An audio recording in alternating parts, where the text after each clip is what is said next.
Good afternoon, everyone. Thank you for joining us. As we wait for the participants to join the room, why don't you just jump in the chat and tell us where you're joining us from so we get an idea where everyone is today.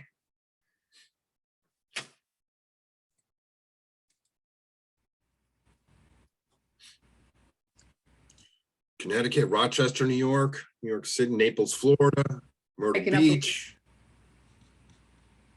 Syracuse, St. Paul, Minnesota, Seattle. We're not even national. Look at all this. New Haven, Brooklyn, Keene, New Hampshire. Hi, my name is Rich Merritt, and I'll be your host today. This webinar is brought to you by the Audubon State Offices of Connecticut, New York, whose mission it is to protect birds and the places we all need in our forests, along our coasts, and the communities we all live in. A reminder that this webinar is being recorded. It'll soon be available on the YouTube pages of Audubon Connecticut and Audubon New York. Questions are welcome in the chat box at any time, and we'll have quite a bit of time today for question and answer. It's a little different than our usual webinar series that we hold, and that we're going to have sort of a panel discussion today. With us, we have Rodney Stotts, who's our speaker basically today. And that's who we're going to have a great discussion with. And joining us is also Suzanne Shoemaker, and I'll formally introduce her in a few moments. But I do, we're going to learn about Rodney's journey to become a master falconer. And I know many of you may not know a lot about his story. He has a new book out called Bird Brother, A Falconer's Journey and the Healing Power of Wildlife by Island Press. I'll put a link into the chat shortly where you can order that book with a 30% discount with the code Audubon. I did a little exhaustive Google search for about 45 seconds last week, and I found a very compelling video that sort of might give you a little bit of background about Rodney's story. It's about a 5-minute video from this little upstart company that you probably never heard of called National Geographic, and I don't think they're even around anymore. It's a beautifully done video. And so grab some popcorn and watch this, and this will give you about Rodney's story as we we'll start our discussion shortly. I got to stop the share so I can share the sound. Pardon me. There we go.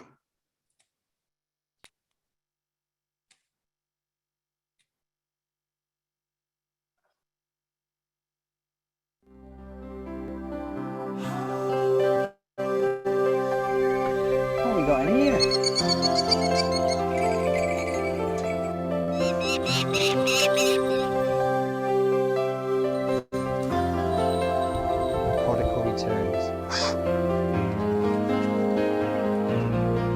Weathering is quite important for us. The dog is exactly what we do in breeding.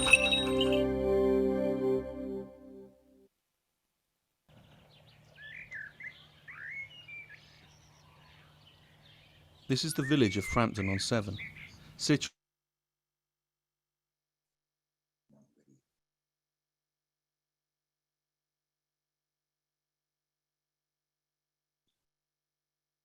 It might help if I had the correct video, and I apologize for that.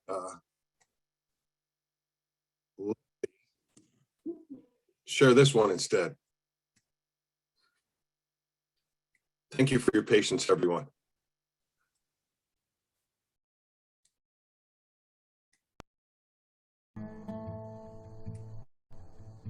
Falconry is the oldest land sport known to man. Before you had any gun, you used a bird. People get into it for different reasons. Some people love to hunt. I love the fact that it's an animal that I get to bond with. It's a beautiful thing.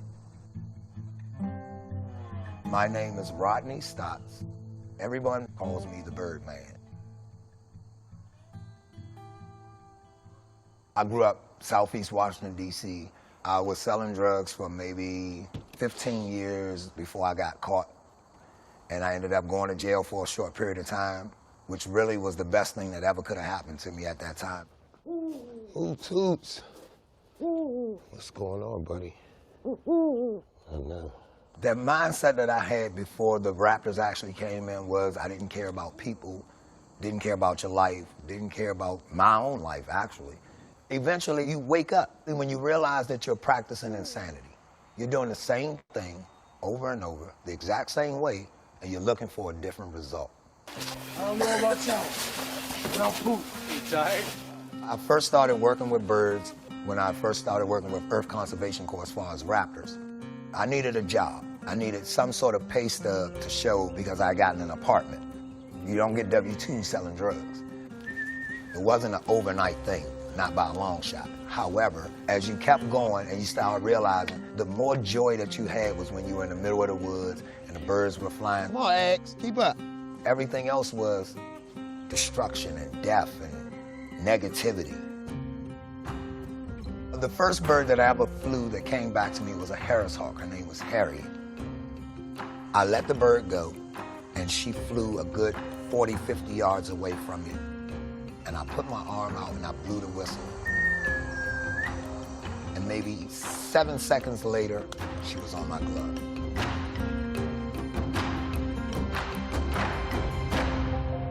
The tears was just running, and I was so happy. It was the greatest feeling in the world. I had no idea what it was I was even looking for when I ended up finding it. And from that day on, I can take that bird and go anywhere. We can be in a crowd of 10,000 people, and as soon as that bird see me, here she comes. That was the highest high you could ever have. That was my fix. That animal didn't care if I was black, white, rich, poor, dirty, clean. All that animal cared about was, did I care about it? Did I love it? Yes, he did. That's all that matters. But everyone says, you can be making money, you can be doing, for what? What am I gonna do with it? You can have $10 million, but I got a bird. You wanna trade me your money to have this relationship that I had with my bird. I don't want your money. Life outside of being here is just trying to make people happy. I go to schools, hospitals, birthday parties, just community outreach. My thing is to encourage, educate, and excite. You guys know what she loves to eat more than anything? I run a program called Look Up, where we go out and you just look up. I didn't know we had all of this, because we never look up. If I love someone, I don't let them go just because they're gone. I got this bird named after my mother.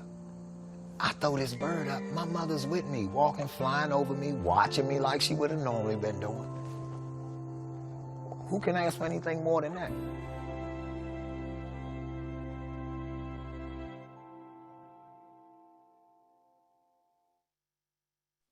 Well, everyone. Oh my, hold on a moment. Thank you everyone for joining, and I apologize for the technological difficulties there, but thanks for joining us today for a discussion we'll have with Mr. Rodney Stotts. Also joining us is Suzanne Shoemaker from the Owl Moon Raptor Center in Boyd, Maryland, where she is a falconer wildlife rehabilitator. She's been a falconer for 20 years now, I think since 2002. She's also the former president of the Maryland Wildlife Rehabilitators Association. Welcome, Suzanne. I know you've known Rodney for some time. Why don't you tell us a little about that and then formally introduce our guest of honor. Hi, I'm Suzanne Shoemaker, and I've known Rodney for about 15 years now, and I got to know him working with the Wings Over America project, which was a project started down along next to the Oak Hill Youth Center, which was a detention center formerly now called New Beginnings Youth Development Center for children that were young people that were incarcerated. And our project at the time was to try to get the youth in the detention center involved with birds of prey by setting up a program right there on the campus that they had, or right next to the campus, so that we could bring them out and get them involved with raptors. That kind of fell through a little bit, but it's I think it's still sort of a dream for Rodney. And Rodney started out as that video told you, with, you know, a very disadvantaged youth. He lived in Southeast DC. He was raised with drugs and guns and all kinds of violence. And some of his best friends, just, you know, a few years before I got to know him, well, probably, I don't know, 10 years before, he had been working with Earth Conservation Corps a lot longer than I had. And he had a lot of friends that were involved with, some of them were involved with the same program that he was, with the Anacostia River cleanup. And he saw them, you know, gunned down. He didn't maybe see it, but he experienced the loss of several friends that were gunned down during the drug violence in those years. And so he knows all about loss, and he knows what, you know, what nature has done for him to help him to overcome that loss and to move on.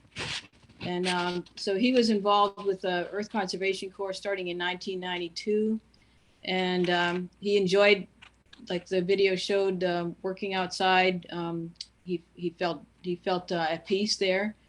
And as the conditions along the river improved, along the Anacostia River improved, he got involved in reintroducing the bald eagles to the historic habitat they had there.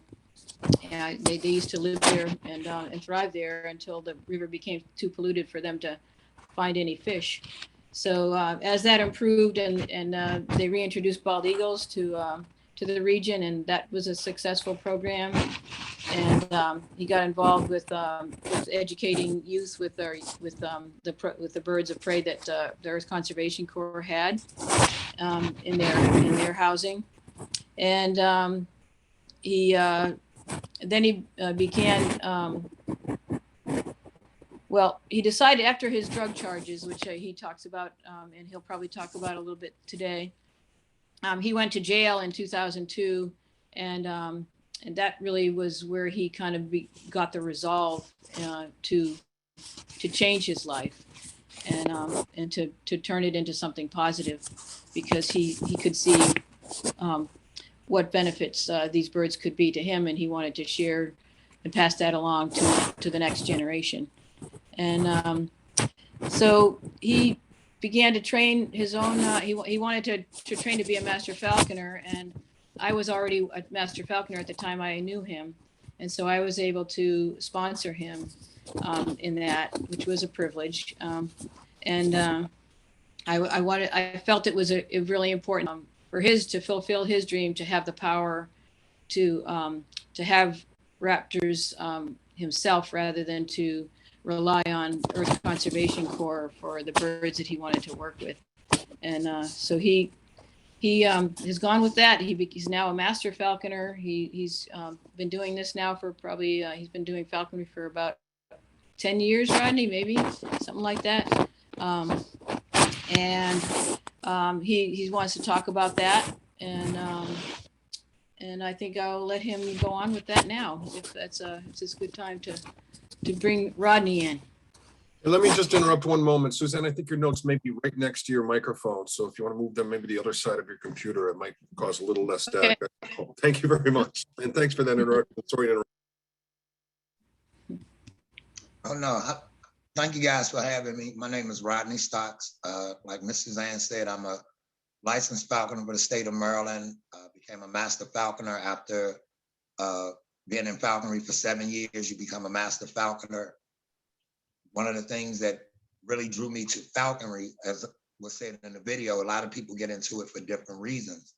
I didn't get into falconry because I wanted to see the birds hunt and do everything. Like you said, I was working with a nonprofit, and we were just working with adjudicated youth. And so when I talked to them about how do we get raptors before they become injured, just like young people, if someone didn't step in and help them before they became a product of the system, then now you're caught up. So I was asking, how could you possibly do that? And everyone said, well, the only way you can get birds that's not injured and flighted and doing everything that you want to do is you have to become a falconer. So I said, okay, well, I'll become a falconer. And then people started laughing and little jokes. And At first, I didn't understand why, because I didn't understand what was so funny about wanting to become a falconer. And then I found out that that was like an oxymoron. Black falconer, it just didn't go together because I had never seen one before. And I didn't know that you couldn't be one. So I just went for it. And with the help of Miss Suzanne, I got my falconry license and went from there.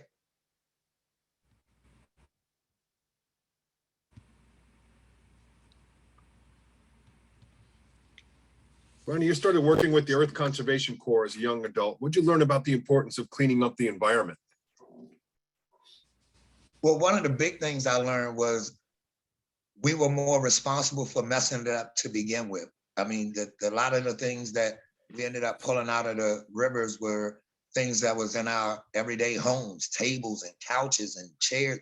And just to know that someone just dumped it. I mean, it was just like the entire planet was just a trash can. And I couldn't believe that no one, don't get me wrong, you riding down the street and you may have thrown something out the window and you never really paid too much attention to it. It was a piece of candy wrapper or something like that. To see couches and tables and chairs and the way it choked off the water and you can smell the difference. And it was eye-opening to some of the things that I didn't realize that I was out there doing.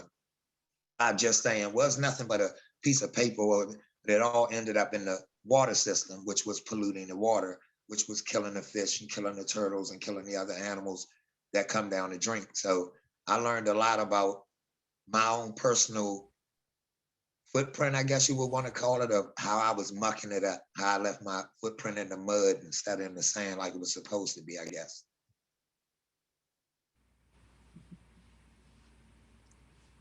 So Rodney, when you were little, you always loved wildlife and the outdoors, I understand, and you would sometimes skip school and go to the zoo.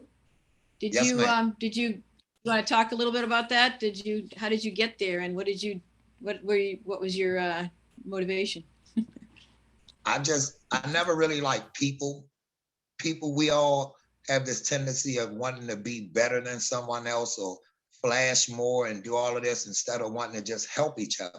When you went to places, I love animals. I grew up, my great grandmother had a farm. So every year we would be there and I'm around the chickens and the ducks and the horses and the goats. And I mean, just sitting out there hearing that just took me somewhere else. And so whenever I would be going through things, I was pretty good in school. I would get my books, do all of the assignments, put the date on it that it needed to be turned in and turn it in. I had great grades, just poor attendance, because I would go and just walk around and learn as much as I could about different animals, watch them, how they interacted, things that you didn't pay attention to, that when you got to go out and just sit and watch them, you realize how much you can actually learn from the different animals. When there's danger, when there's trouble, when there's anything, they respond long before we do. And if you watch them, you can learn so much from them. So I figured I was learning more from looking at the animals and about the animals than what I could have learned in school. I didn't think the things that I was learning in class would have been something I would have been using in my day-to-day life later. So I would hook school, jump on the bus, catch the subway to Connecticut Avenue and walk up to Woodley Park Zoo and come home just like I went to school all day and sit down and put the date on the homework. Mom, done. That was it. Until they call and tell her how many days I missed from school. Did you get into trouble? Yes, ma'am. Well, not trouble, like, because the grades were there. She just was saying that you can't just hook because they're gone and something happens and no one knows where you are and this and that and stuff. You know, what a parent would normally tell you. However, my mom was pretty cool. So she would tell you, like, at least once you can go, the rest of the days go to school, we'll make a deal. You know, things like that. So my mom was super cool. So she never stopped me from animals. The only thing she didn't like was snakes. So you couldn't have a snake. Any other animal, she never stopped me from having. She encouraged me to do, I guess, because she grew up on a farm around them. And she saw when anything was going on with me, there seemed to be an animal around me that made me feel better. Whether it was a mouse, a goldfish, whatever it was, it's just animals. I love animals. I can appreciate your mom's feeling. I have an aversion to snakes as well. Hey, hey, Mr. Stotts, maybe just backtrack a little bit, just assuming that many of us don't even know what falconry actually is. Can you give us a brief description of falconry, and then how and why did you decide that you wanted to be a falconer? I guess that's two questions there. Well, falconry, like I said, is the oldest land sport. Falconry is the actual sport of hunting your wild bird of prey. So it's not just having a bird. If you're not hunting that bird, that's not falconry. Falconry is actually hunting that bird. And what made me want to end up becoming a falconer, when I told everyone that I wanted to get birds that were not injured, the same way that we try to catch young people before they became injured, they said I had to become a falconer. And when I was asking them, well, why do we only work with injured birds and everything, that was saying that you have to have certain licenses. And so I wanted to equate it as like with the recidivism rate. If you stop a young person from going to jail to begin with, there is no recidivism. You never went back. The same way with the birds, the program that we were running, we had injured birds. And I was saying, well, why can't we get the birds before they become injured the same way, the young people? And so they said, you have to be a falconer. And when I said that I wanted to be a falconer, like I said, no one really took it serious, I guess, because up until that point, I had never seen a black falconer before, or even heard of there ever being one. Not that I didn't think that there was one, I just never heard of it. It wasn't something I was exposed to. I was exposed to raptors, however, not falconry. And then when I wanted to work with people and be able to teach them, or be able to find something that they can connect to before they ended up getting in trouble, I was told I had to be a falconer. So I said, well, I'll be a falconer. And that's how it really all started. And it just transformed from there.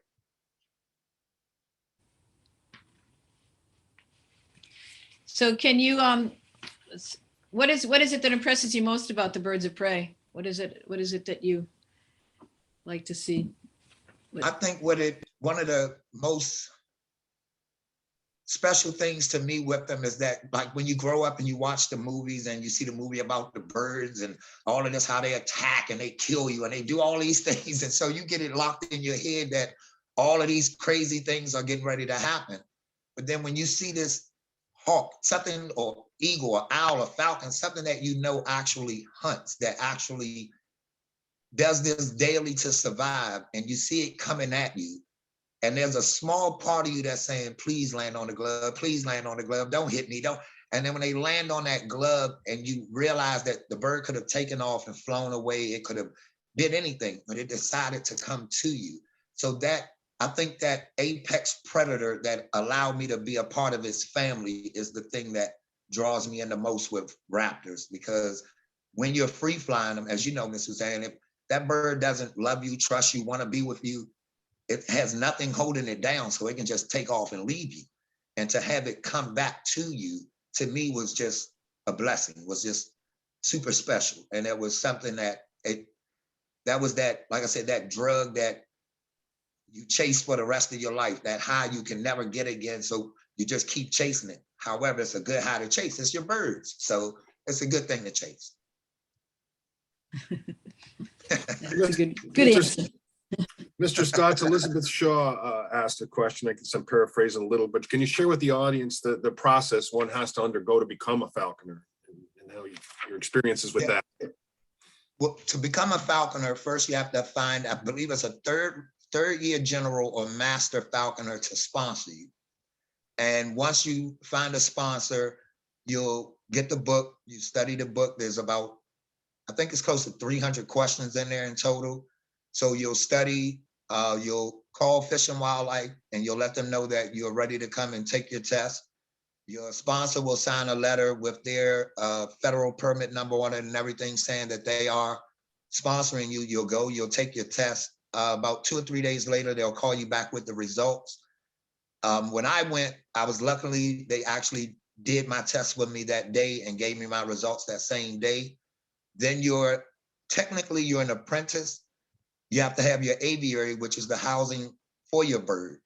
So most of the time you will want to try to build them as close to home as possible, because during the wintertime when you have to go to feed your birds and traveling and things that nature, you don't want to have to try to do. So once I passed the test to become an apprentice, I actually called Miss Suzanne and told her, she was my first call. Miss Suzanne, I passed.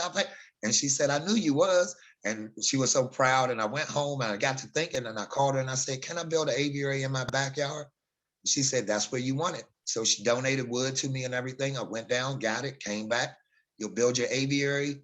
Then Fish and Wildlife will come out and inspect your aviary to make sure everything is right and the bird can't get hurt or anything like that. Once they pass it, now you can go out trapping, get your bird, and you start from there. So you're an apprentice for 2 years in the state of Maryland. Then your sponsor will write your letters saying that you should be promoted to a general. You're a general falconer for 5 years, and then you're a master falconer after 7 years.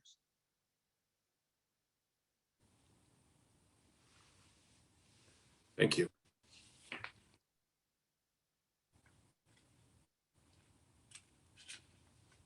How does falconry actually help prolong the lifespan and promote reproduction in raptors? Well, being a falconer, we only take juveniles. A great majority of them won't make it through that first winter. As you know, Miss Suzanne, a lot of them come to you down at Owl Moon. So you know that you see them every year. So a lot of juveniles won't make it through that first winter. So when we actually we'll trap a juvenile. If you happen to catch an adult, you just examine them, make sure he's okay, and then let him go. The juveniles, you want to help them get through that first winter, even sometime that second winter, so that when you release them, they now have a greater chance of survival and reproducing. You never want to take the adults out because you're taking away something that can actually reproduce. So you want to help the ones that possibly wouldn't make it, which the great majority of them wouldn't. You want to help them become adults so that that keeps the population going and at least helps to keep it average before it starts to decline. You can step in a little, I guess, and do a few things before that. However, you actually, to catch that juvenile and release them either as an adult or after a good year or so of having them, you've given them a great chance of surviving and reproducing. So you can definitely help the species that way. You're a conservationalist. Every falconer to me is a conservationist because that's what you're actually doing. Great. Yeah, many of them have that same attitude that you do, that they are they are conservationist minded anyways, and I know that they participated in a lot of reintroductions of endangered species too. Falconers have helped with reintroducing birds of prey to the falcon, particularly with peregrine falcons. Mr. Stotts, you regularly give presentations to children and young people at risk. What are some of the key messages you hope that your audiences walk away with when dealing with those groups?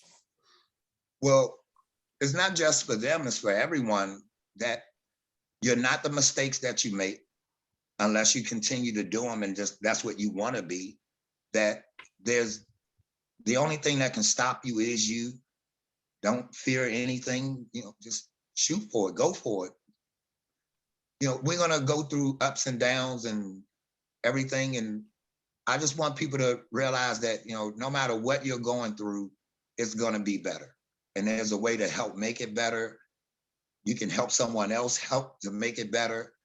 One of the main things I try to tell everyone is to help someone else. You can have a little, someone has nothing. You give them a little of your little. Now we both have a little less. However, we both have something. So that's one of the things I try to make sure that people get from mine, is that the healing properties of the animals, of nature, of just going outside. And like here where I am, I see the stars almost every night. In the city, you don't see them.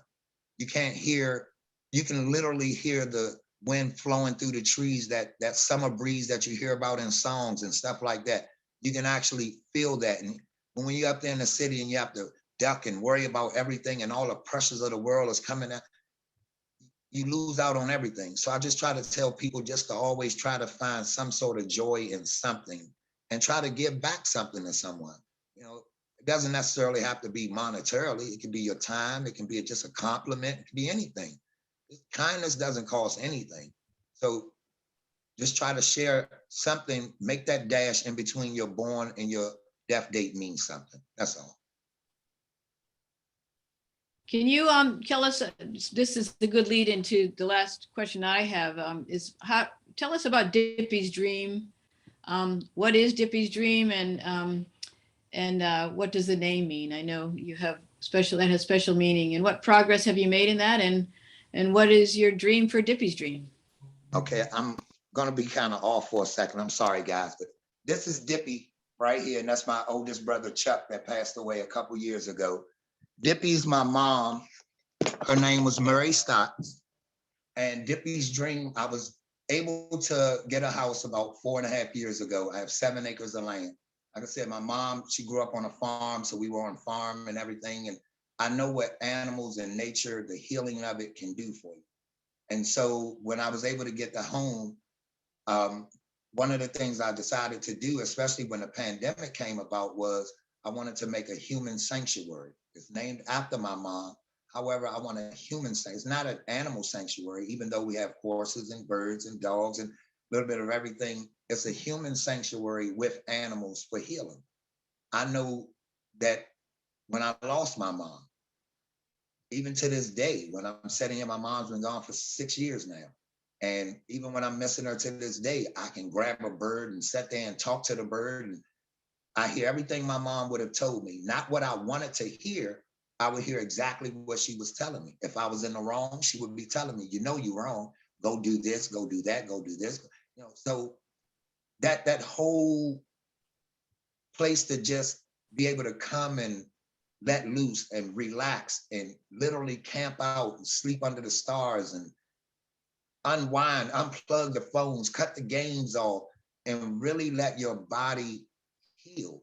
What I come to find out, well, one of the things I believe is stress really does kill. And if you have something that makes you smile during the course of that day, you break that acidity. So you're not going to have a stroke that night in your sleep, a heart attack that night. When I go out and you get to hold that bird, you call me that, oh my God, thank you so much. You changed my life. I'm telling you, I didn't do anything. You did that. All you needed was somebody to tell you they believed in you. And that was it. So I just want to have a place. Like I said, I was blessed to be able to get it.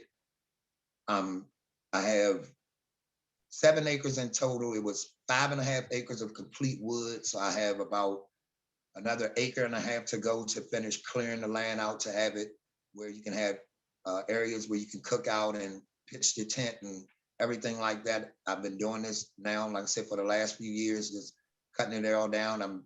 Every so often, someone will come down and help out. For the most part, 99% of the time, I'm here by myself with a chainsaw, a weed whacker, and a whole lot of hope and dreams. And so just wanting to have something that people can enjoy. One of the things that we always say is you die twice. Once when you physically die, and the second time when the last person mentions your name.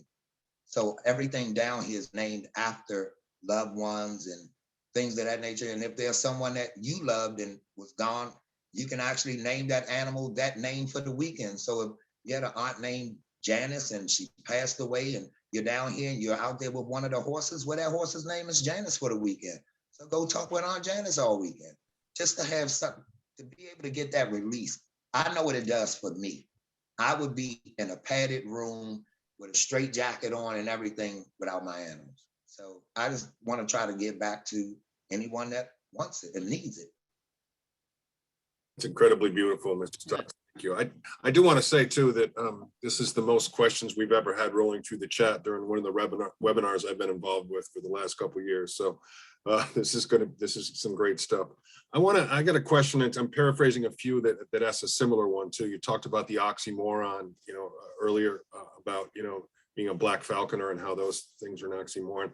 Clearly you're doing something about making that not an oxymoron anymore, but people are asking have you been running into other black falconers or non-white falconers? I'm sure probably still not a lot of them. I know of at least one, I think a fireman in Washington, DC, but tell us about that. Well, I actually sponsor people. So I've sponsored a white guy named Jake, who was a military guy. He had just came home. Actually, one of my birds flew the ring to his fiance when he proposed to her. I've sponsored my son, Michael, who's a falconer. He's a DC firefighter. He's a falconer, sponsored a guy named Daryl, sponsored a few people. I've run into a few other people. They were on social media, they would reach out. I try to explain to people, I'm not the only Black falconer or the first Black falconer or anything like that. It's exposure. If you're not exposed to something, you don't know about it, then if you had an interest in it, you wouldn't know which direction to go to even get started in it. It just so happens that the job that I was with, I was already doing a lot of raptor education, environmental science, stuff like that. So I was out dealing with raptors. And then when I wanted to expand it to people, instead of them having to be locked up to come and be a part of a program, that's how I ended up getting into falconry, the biggest reason of it. So that's pretty much, yeah.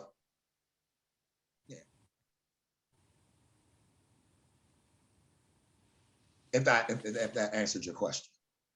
Did, very inspirational too. Thank you. How are we doing on time?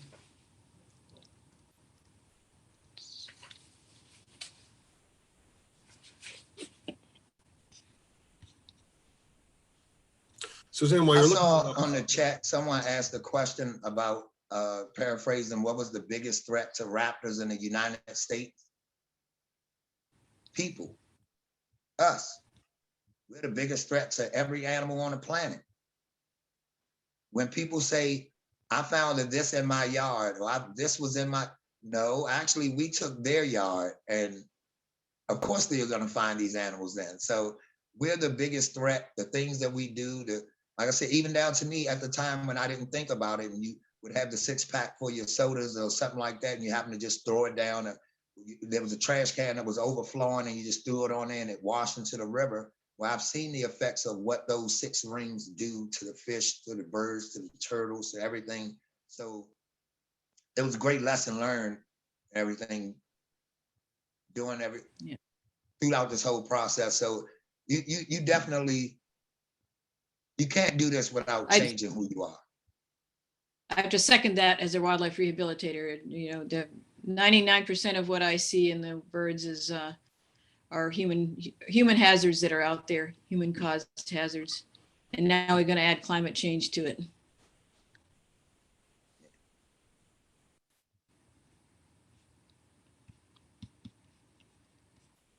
Let's see. I got a question then, another one. Birdman. Sure. So again, a few people have asked this. Susan and Ted both asked similar questions about, you know, what falconry is not just falcons, right? There are other related raptors, hawks, and obviously because you got the Harris's hawk, kites probably. Are owls included in that, or what is raptors? Which group of birds of prey are just that, birds of prey. They have the 3 adaptations that makes them a raptor. They have binocular vision, a curved beak, and they catch everything with their feet. In falconry, though, every bird hunts. However, you don't use every type of raptor in falconry.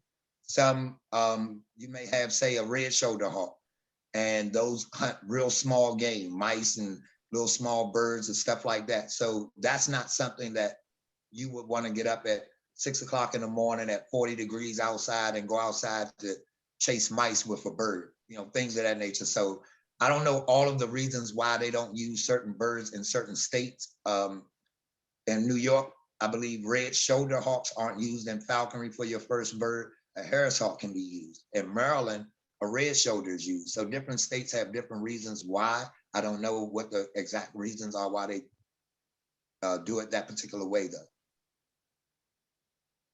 All of them are raptors. Yeah, owls can be used for too. Yeah, go ahead, Mr. Zhang. Yeah, I'm gonna say falconers. Mr. Zhang can tell you more about There are this. some falconers that use owls. As their hunting birds too. They have to hunt at night, and some of them use lights and that sort of thing.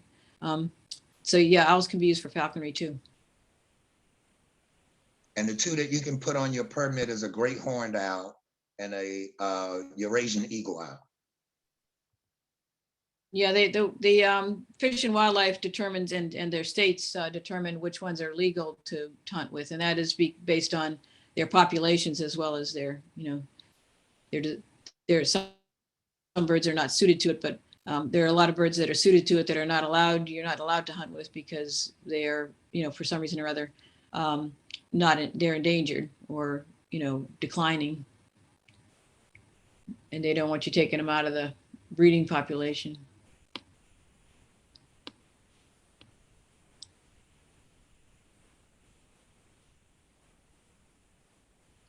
I'm sorry, I thought I saw something, someone said, can you explain the understanding ethics of catching a bird?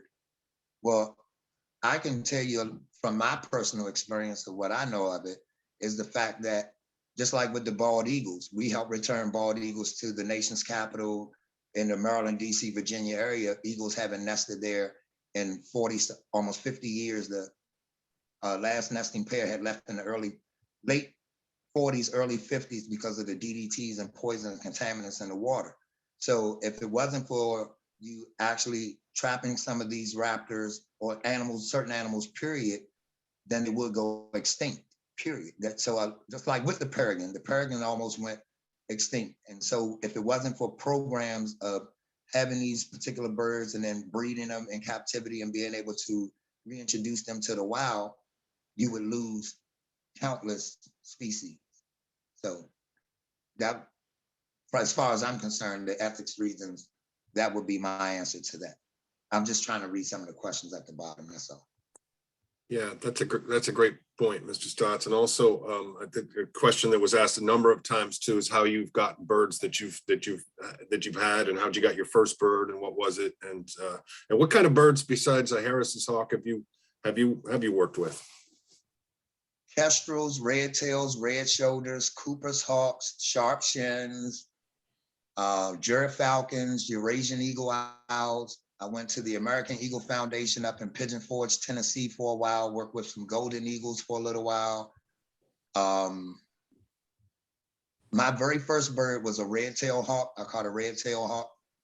His name was Tink. He was named after the young man that started Earth Conservation Corps with me back in '92, who was murdered over $10 in the back of his house by two junkies. He was robbed, beat with a stick, and stabbed over $10. And so my first bird was actually named after him.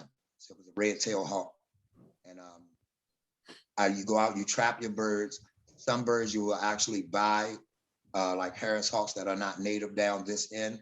A lot of falconers have them because they're the most social bird, and you can take 3, 4, 5, 6 birds out at a time and hunt together. So it's more of a congregation when you go out, and it's a group of people and you're all having fun. And so one of the programs that we used to do is take the Harris hawks and fly the Harris hawks and take young people out that supposedly had problems with each other, like y'all couldn't get along. So now you have a bird, I have a bird.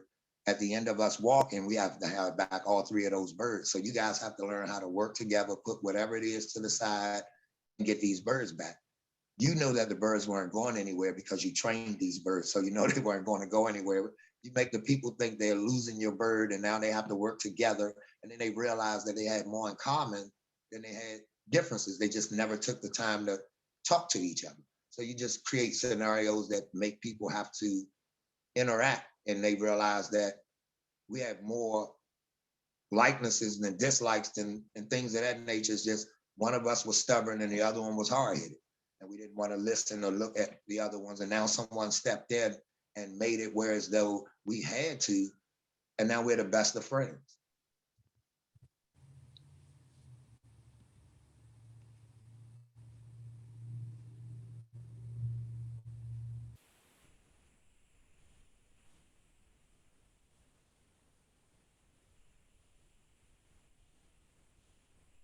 Suzanne, do you have a question? Let's see. A lot of people are asking, I think, do you release the birds? How often do you release? How often do you keep the birds for their lifetimes, or do you release them at what point? Well, no, when I catch a wild bird, what I would do is I release that bird when I take them hunting. Once you get that bird to accept you and we're partners and I'm going to help you hunt this winter, and everything. When usually what I end up doing is the last hunt that I take them on, I'll take all of the anklets and jesses and stuff off. I'd have something there just in case we didn't catch something that day, but I know that it was enough that it would fill that bird up. So once the bird got down on that kill, on that feed, I would go get in my car and I would leave that bird, and I let that bird go from there. Sometime I would take and do a release of the birds where I would go on social media and let everyone know that I'm gonna release my bird today, that if you have anyone that you're missing that's sick right now or anything, you just wanna put their names up, then when I release this bird, their names will fly up to God on these wings of his creatures. And so I'll read off a prayer, I'll read off all the names that people send me, and I'll release the bird and I'll videotape it so that people can see their loved one's name being released with that bird back into the wild. We don't want to keep the bird at all. The one thing you definitely want to do is once it's time for it to be returned back, return it back. Do not keep it. Yeah. Great. This is a kind of a light question. There's a couple What of kind different of, questions. yeah, go ahead. Oh, go ahead, Suzanne. If there's a follow-up, go right ahead. That's okay. One of the people asked, so what game species do you hunt with your birds? I guess it's pretty much whatever the bird hunts, right, Rodney? Pretty much rabbit, squirrel, little kids when they be bad. No, I'm just joking. Yeah, it's whatever the bird actually goes after when you're out, and it's pretty much what's abundant there. They're gonna go after voles and rabbits, squirrels. That's pretty much what you take them out for, though. Unless you're out hunting with falcons and you're going after ducks and geese and waterfowl, stuff like that. So this is a question asked by two different people. What's your favorite raptor species? And another question our friend Jane asked, what were your favorite animals at the zoo? Love that question. Somewhat related. Well, both answers to both of them actually would pretty much be the same. I don't have a favorite animal at all. I love all of them. I have white mice, like dogs, birds, horses. I love all animals. To me, every one of them is just as important as the other. All of them has been with me through times that I've lost loved ones and I couldn't talk to anyone else, and my animal is sitting right there. So I love them all the same. I don't have a favorite of any of them. You give me a part of all of them and I'm gonna love them all the same. I don't care if it's a scorpion, a tarantula, I'm an animal. I've had them all. I just love animals. So yeah, I don't have a favorite raptor. I do love Harris Hawks for the reasons that you can take out groups of people or go out with other people and hunt and form that congregation and meet other people, where if you had a bird like a red tail, you're hunting them solitarily. He doesn't really hunt with anything else, won't hunt with anything else like that. So you don't want to take the chance and throw something else up. So that just gives you more outreach, I guess, to reach out to people when you have a Harris Hawk. I don't have a favorite on any of them. I love them all. Do we have time for Rodney to tell us a little bit more about his educational presentations? Because I know people really, you could see in that video in the beginning how much joy you bring to the young people with those presentations. I think, and before you do jump in there was a question specific I wrote down too. Martin asked us earlier, is like, what's the most interesting educational outreach situation or response that you've gotten when you've had an education program with your raptors? I'm sorry, I didn't hear the first part. So what's the most interesting, situation or response you've gotten when you've had an education program, especially with children? I think the most interesting one is when they ask, we can have birds? And I think that's the most interesting thing that came out of all of them, is when they asked, meaning Black people can own birds and do falconry and stuff like that, or whatever the animal is that particularly is there. That's, I think, is the most interesting thing. And when you tell them, sure you can, all you have to do is study, be loving to it.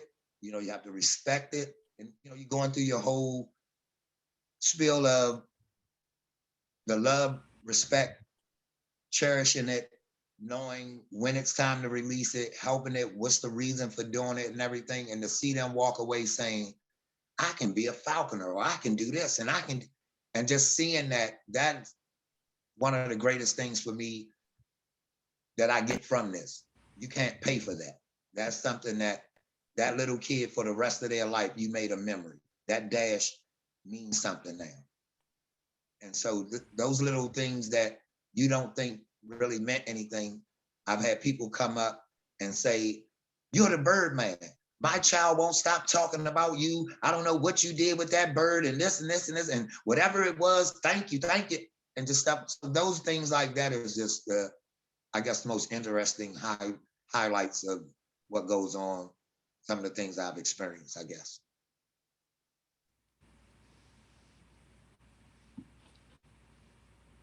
I'm not sure whose turn it is to ask a question because I stepped on Suzanne there, but so one was asked earlier is like, how do your raptors get medical care there? And do you have a relationship with some local veterinarians or such?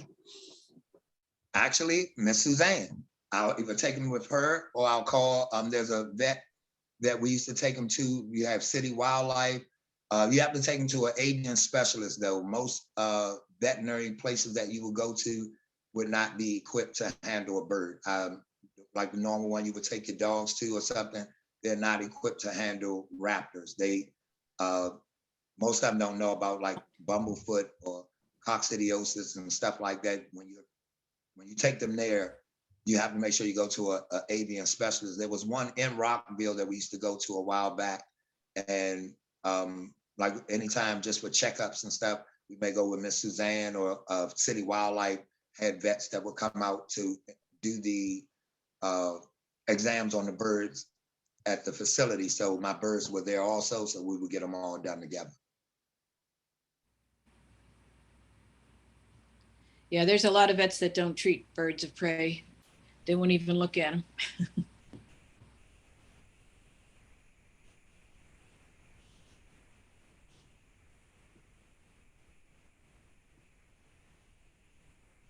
Let's see.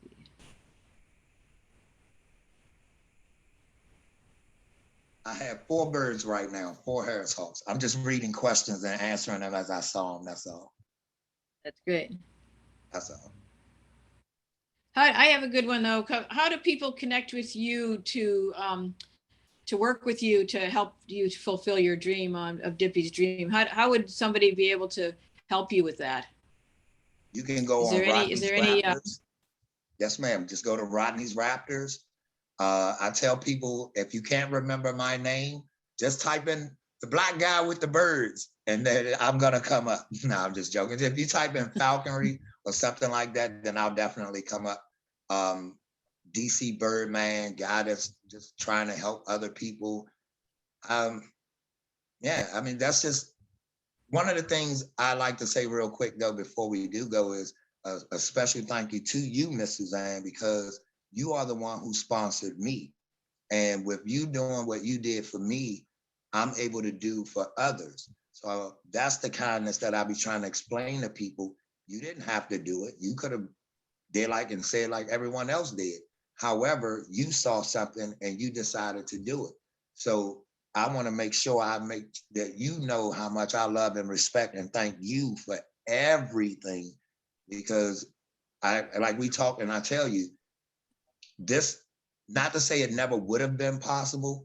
However, it was made possible now because of people just like you doing what you do to help me, and so that I can turn around and try and help someone else. So thank you. Well, I've never regretted it. I've always believed in you, and I think if this audience can help Rodney in any way, you should, because it's he's got a great dream there, and we would like to see it fulfilled. Yeah, I put his website into the chat there, so you can follow up with him. Got another two-part question, Rodney. One, someone just asked if there's a way that they can make a donation to your work. And I don't know if you have a foundation or something. And then there's a much broader question maybe you can lead into, is like, what's next for Rodney, and what's next for Rodney's Raptors? That's a great question. What's next? Once Dippy's dream is open, I guess what's next is whatever else that's needed, that if I have a way of helping to do, I guess that's the next thing, whatever it is. Just like I was explaining to some people about what Dippy's dream is, that is the most important thing right now, because the same way it's donation based. It's not something where you have to pay $500 to come and do it.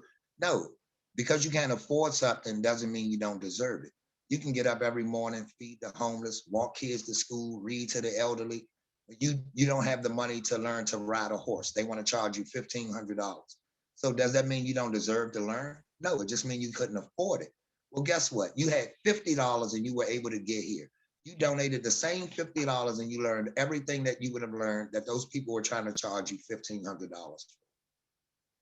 Things of that nature. So I think that's what's next, is just to try to expand in any ways that I can to help as many as I can before I can't do anything else. And you can always go to Rodney's Raptors. There's a donate button on the page.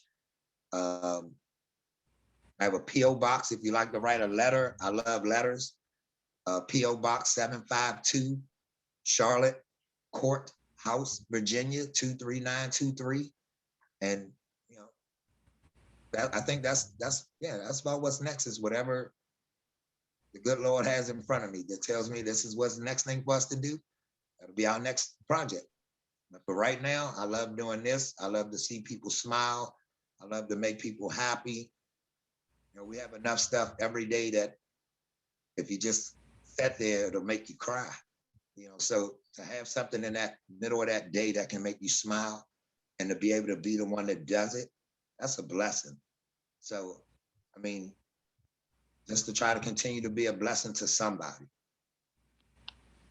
Well, Mr. Stotts, that's incredibly inspiring, you know, to our group today, but you've been doing this for years, and just it's amazing. You're an amazing person, and thank you. We only got time for about one more question. Suzanne will ask here in a moment, but if you got questions that we haven't gotten to today, you can email them to us. We'll pass to Rodney for the next couple of days and make sure everybody's questions are answered. So I'll put our email addresses for Audubon Connecticut and Audubon New York in the chat. And thank you for joining us. And Suzanne, one last question. Let's see. I'm gonna have to pick one out of this crowd here.